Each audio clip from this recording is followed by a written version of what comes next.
few years ago, I was at a fundraiser for a school where my wife was a tennis coach, and there was a silent auction, and I was circulating looking at the Yankee tickets and the Giants tickets and the condo in Bermuda and things like that.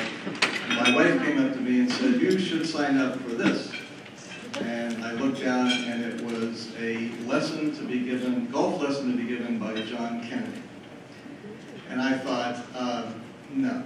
The last thing in the world I need is another golf lesson, because I have a long and tortured history with the game of golf. I took my first golf lessons were at one of our county courses where the professional sold a package of 6 lessons, and at the end of the 6th lesson, the pro went,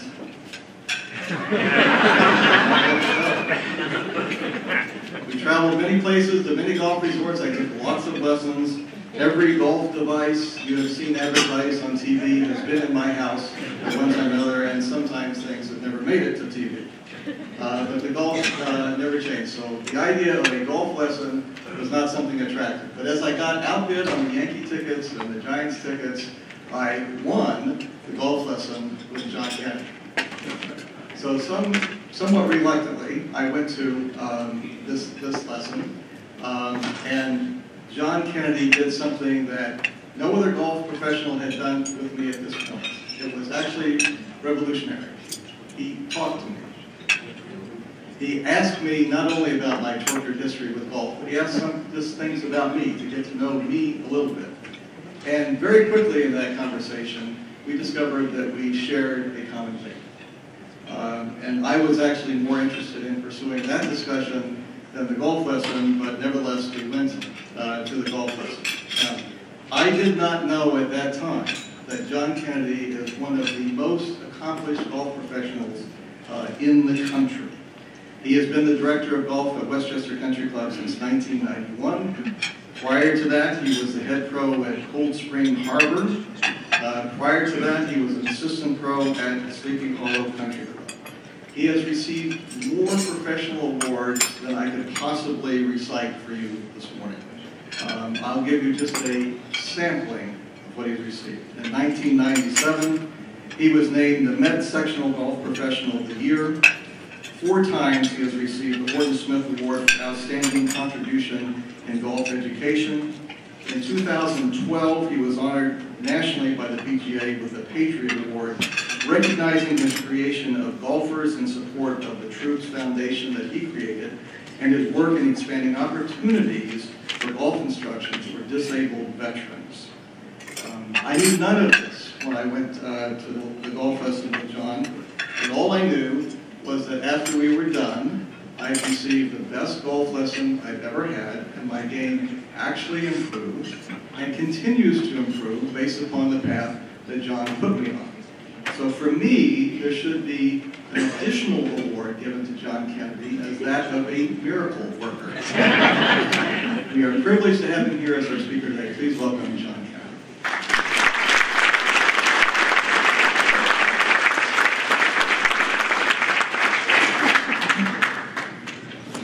I don't know if my children, my wife would agree with the miracle worker part. But certainly golf is a challenge, his life is a challenge, and how you take it on really is to show you where you're going to go with it. First, I'd like to thank Lewis and the committee for inviting me today. I'm sitting here on the dais, sitting next to the county executive, listening to Leonie, her testimony. So they made getting up at 5 o'clock in the morning to do Canyon, Connecticut well worthwhile. So thank you for inviting me. I'd like to share some of my experiences. After 40 plus years as a golf professional, probably equally as important as a lifetime apprentice Christian. Matthew 18:20 says, "Where 2 or 3 of us are gathered in my name, I am there in the midst of them." I trust the Lord says today. I'm from an Irish Catholic family of 8 with a mother who was a daily communicant. So certainly I had early exposure to faith and religion. Because of my chosen profession, golf became my religion. I was blessed that my wife Eileen made it a priority for us to provide our 2 children, John and Sarah, with the church environment in their formative years. Parents hope for many things for their children, but I believe that if young people have faith in God as their foundation, they will be more able to deal with the ups and downs that life presents. Prayer has been a very important part of my faith. As with many, my prayers are thanks for my many blessings and opportunities, for guidance for my loved ones and those in need, for protection for those who protect us, and for the wisdom to know God's will. Some years ago, I attended a men's retreat. There were 12 of us in the room that we were assigned, 6 of us from New Canaan, Connecticut, and 6 from the Bowery Mission in New York City. We had 6 men who probably would never have a problem with financial stability, and 6 men who would probably never know stability. And yet it was those 6 men from the Bowery that had the peace that all of us wish we had more of. Those men's faith gave them confidence that no matter what life's challenges were, they would be able to respond knowing that things would turn out according to God's will, and they would always accept His will in peace. Daily I seek to find that peace. I remind myself that when I worry or become anxious, I am not fully honoring God. That confidence to let go and trust the Lord is a place we all seek. I'd like to share some quotes I believe support this goal of trust. We never know Jesus is all we need until Jesus is all we have. Live for the world that is coming, not for the world that is going. We pray for God's blessing on our plans. Rather, we should pray first, then listen for God's plan. Man plans, God decides. I believe there are 3 things that support a prayer life: a golf game, and a life of purpose. Gratitude, being present, and acceptance. Everything starts with attitude. Often so obvious in our regular lives, those who are grateful project a positive attitude. They are inspirational to be with. They have an inner confidence and joy that makes us all want to be more like them, and we always enjoy being with them. We do not have control over many things in our life, but our attitude is one thing over which we do have control. It is challenging to maintain a grateful, positive attitude in the face of difficulties, relationships, career, golf swing, for Lewis, perceived unanswered prayer. But confident attitude, consistent gratitude leads to a constant, positive attitude. Often those with less are more grateful. They appreciate the little they have. We accumulate so much, we struggle to develop that appreciation. I am certain that if I only had a handful of golf shirts instead of a closet full, I would learn to appreciate the few that I would have had. Each day presents us with negative outcomes, along with some positive events. I believe that we must choose to observe and deal with the negative, but truly focus and appreciate the positive. And this approach should enhance our day and our life. I share these quotes from Ruling Your Word by a young man named Sakyam Mifam.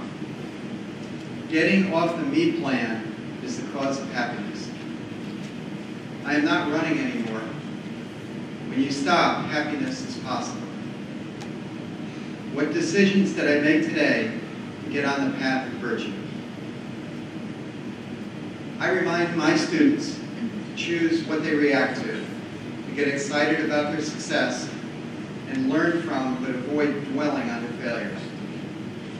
George Leonard, in his book Mastery, said that we live the majority of our lives on a plateau. And we should learn to appreciate our time on the plateau. 2 things will happen: gradual growth toward your goal, and a more peaceful life. Love and appreciate your life on the plateau. Among the many benefits of my profession are the relationships that I've had the opportunity to develop. The membership of Westchester is as diverse as any club, but it has always come together when someone or some cause is in need. They support all our staff, they support each other, and they support our military in a very noticeable fashion. In my position, I've had the opportunity to employ many young golf professionals. And it's with great joy I've watched them go on to become head professionals in clubs throughout the country. The relationship that has given me the greatest sense of gratitude is with the military and their families. After the 2007 Barclays at Westchester, one of my members, Joe Morrow, asked me if I had any merchandise left over from the event because he wanted to purchase it. His nephew Sean Morrow was a company commander in Iraq at the time, and he wanted to send it on to hospitals in Germany where a lot of the young injured got there before their clothes got there. This was in the middle of a lesson when I was teaching Luke. I was teaching Joe, and I said, Joe, as luck would have it, Friday night before the Barclays, by the way, the Barclays was going to be my golden parachute. We're going to have 40,000 people a day there. And I got a phone call Friday night that Tiger Woods had withdrawn. His wife had just had a child, their first child. And so I said to Joe, as luck would have it, I have thousands of things left over for the Barclays. And so I said, I've already paid for them, so you can't buy them from me, but we're going to start something. And so we started our foundation, and it was called Golfers in Support of the Troops. And since that day, 6 years ago, we've sent over 15,000 articles of clothing.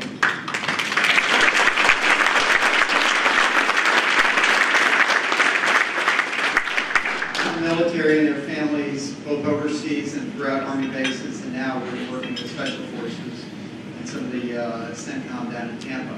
So it's been an incredible blessing. I'll tell you one short story. In addition, Sean had spent a lot of time in the military. He's a West Point grad, and he was going to be the company commander for the last battalion that America would send into war in the Middle East. It was going to be the last battalion to go into Afghanistan. He left 18 months ago.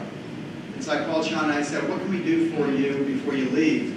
And he asked his wife if I could go around because she was like the mother of all the wives. And she said 42 of the women of the 880 men who would be deployed would give birth during the deployment. So I went to a club member who's involved in the baby furniture business and I said, can you do something for me? And so 2 weeks later, we got 42 baby cribs on a truck, and we went up to Fort Drum, New York, and had a party for that. So that's my...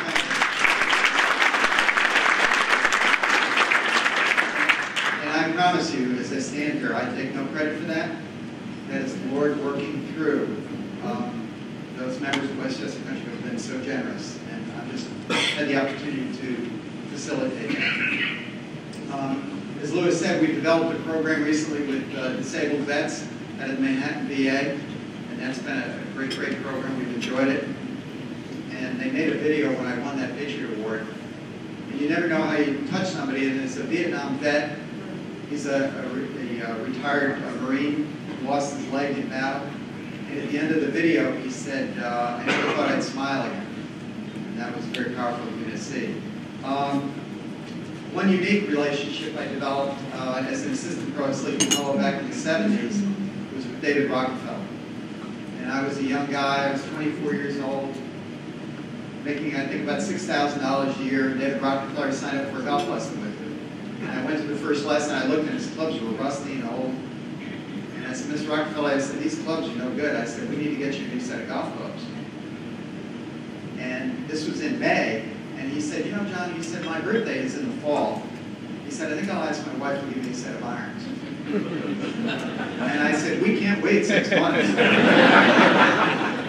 So here I was making $6,000 a year, telling one of the wealthiest men in the world he's got to buy him. Being present, I believe we honor God and those in our lives and ourselves the more time we spend in the present. The record that plays in our mind is too often focused on either the past or the future, on what we have done or what we need to do, rather than being fully present to those we are with, or on what we are doing. Prayer time should be its own time, free of time pressure or distraction. Communication is 80% nonverbal. Our body language and eye contact tell those we are with if we are truly with them. the reason I never use sunglasses when I teach. We are present to a task or a sport, we're more likely to achieve our goal because we are more focused and our body is more able to respond to a singular mind command. It is said they won't care how much you know until they know how much you care. One of my former assistants was a Green Beret, and I asked Colin what he most took away from his training and service, and he easily answered, "We are much more capable than we think." Every journey begins with the first step, and if your destination is realistic and you maintain a positive attitude, you are in the present as you would as you work on your goal. Your journey is more likely to be a success. I encourage my students to choose a goal just beyond their ability. It will stretch but not frustrate them. Often the problem is not that we reach too high and miss, but rather we reach too low and hit. Success is where opportunity beats preparation. My experience has shown me I cannot motivate anyone. I can provide opportunity, I can train, and I can inspire, but people must be self-motivated. If it's important to them, they will make the time and give the effort to pursue the goal. Anything is difficult if we're not sure we want to be doing it, but any hill can be made flat through exertion. 15 of the top 20 players in the LPGA Tour, which will be playing at Westchester this June for the PGA Championship, are from a small country of South Korea. And it's certainly not because of their superior physical ability. It's because of their desire and their work ethic. They are motivated. And know that all change encounters resistance, any change in your life. So only a motivated person will be able to push through that resistance.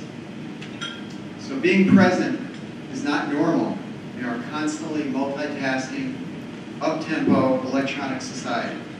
But if we're able to develop the skill of being present, your prayer life, your relationships, and your golf game should benefit.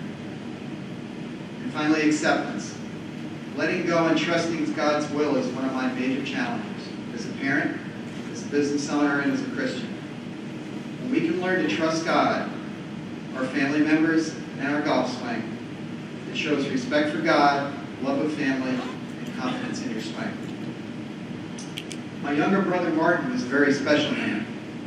Despite his struggle with addiction, he spent years mentoring and guiding others who relied on his time, his experience, and his heart. When Martin contracted brain cancer, I was sitting with him in his room in Sloan Kettering, and I asked him, could we pray for his healing? And Martin looked at me and he said, no, we couldn't. But we could pray to know and honor God's will. That strength and trust will always be a standard for me. My family misses Martin greatly, but his spirit will always inspire all of us. I believe to accomplish a goal, you need to plan, prepare, and put in the effort required, and then accept the result. You should not be happy with any result, but if you did your level best, you can accept the result with a sense of ease and pride. John Wooden, the legendary coach of UCLA, used to say that he honored his teams in the 1950s who didn't win very many games equally to all the teams who won the 10 NCAA championships in the 60s. He said those teams in the 50s were often outscored, but they never lost because they prepared and did their best. In golf, you get feedback after every shot. In most cases, we criticize the result. The best way to make a change in your swing is to observe the result and allow your brain to direct your body to a better approach without you attempting to fix it. Awareness, the ability to feel what is actually going on, comes in the absence of trying to fix things. Expectations, projecting into the future, are often the path to disappointment.